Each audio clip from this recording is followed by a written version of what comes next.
Dans le plan occulte, c'est-à-dire monde occulte, parmi les démons, virgule, la notion de parenté, écoutez attentivement, dans le plan occulte, c'est-à-dire monde occulte, parmi les démons, virgule, la notion de parenté en tant que géniteur. En tant que géniteur, entre guillemets, les démons et les progénitures, les enfants des démons, n'existent pas. N'existent pas. Je vais vous expliquer pourquoi. Ici, on entre dans la haute fréquence. Ça veut dire que, admettons que un démon et une démone, avant l'extinction, l'annulation ou bien la disparition, la destruction de leur corps physique, ces démons se sont accouplés, ils ont donné naissance, comme je ne dis pas à des cambions, mais à d'autres démons. On a exterminé les corps physiques, leur âme, ainsi de suite, ils sont restés que de simples esprits. Maintenant, en restant de simples esprits, qu'est-ce deviendra-t-il de les progénitures qu'ils ont pu avoir avant l'extinction physique de leur corps? Est-ce que cette progéniture sera toujours l'enfant de ces deux démons, mâle et femelle? Non. Il ne deviendra pas leur enfant là-bas. Parce que on a annihilé les corps physiques, on a annihilé leur âme. Donc, ce démon-là ne peut pas être leur enfant. Pourquoi? C'est le même principe, écoutez attentivement, c'est le même principe que dans le grand ordre des choses. C'est le même principe. Parce qu'il y a des codes. Il y a une loi universelle, une loi spirituelle.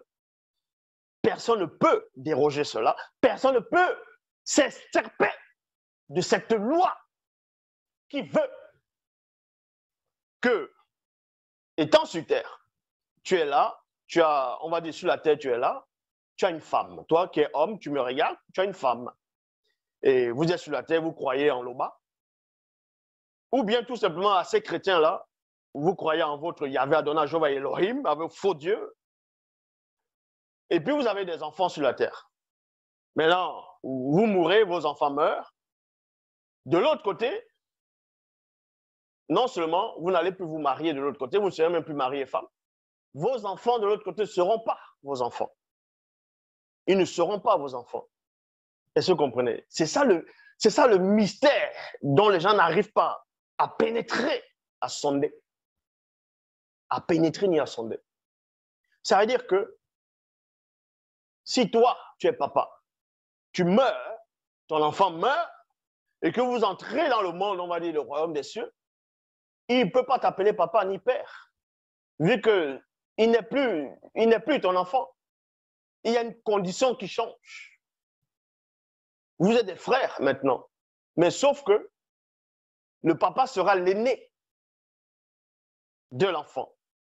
Toutefois, il sera l'aîné comment? L'aîné par rapport au niveau spirituel de la personne. Je vais prendre l'exemple ici. On va prendre l'exemple de Boussi. Celui que, bon, on va un peu s'arrêter dans l'exemple dans les Bibles classiques.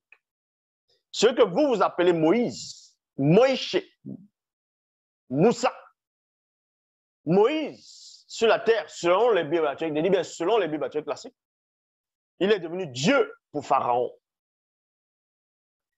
Et Moïse, on va dire, il est mort, il meurt.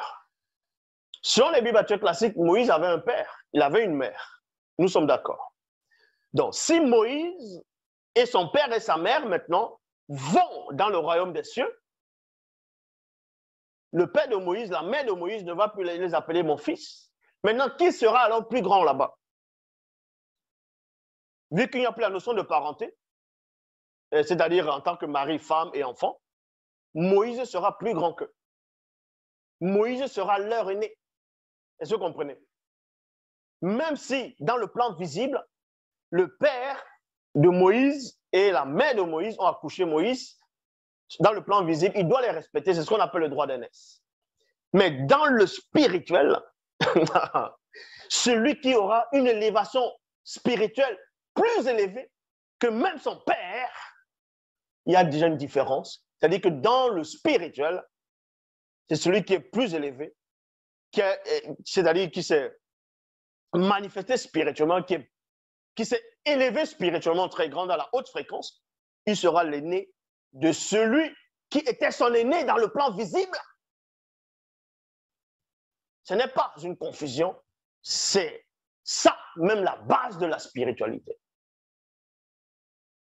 C'est la base même de la spiritualité. Et c'est ce qui est arrivé avec Tindish et son frère Benen Yodita, ceux que vous appelez Esau ou Esaü, non, Esau et Jacob. Jacob l'a supplanté dans les 3 dimensions. Il est devenu son frère aîné dans le spirituel. Donc, ça veut dire que c'est pour ça que dans la démonologie, chapitre 1, dans la démonologie, chapitre 1,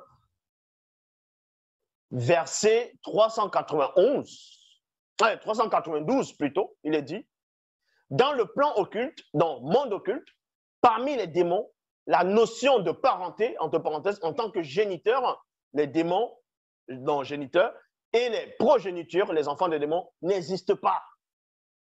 Là-bas aussi, virgule, c'est le droit d'aînesse qui prime, c'est-à-dire le premier démon qui a eu naissance autrefois dans le plan visible jusqu'au dernier. Oui, le premier démon qui a eu naissance autrefois dans le plan visible jusqu'au dernier.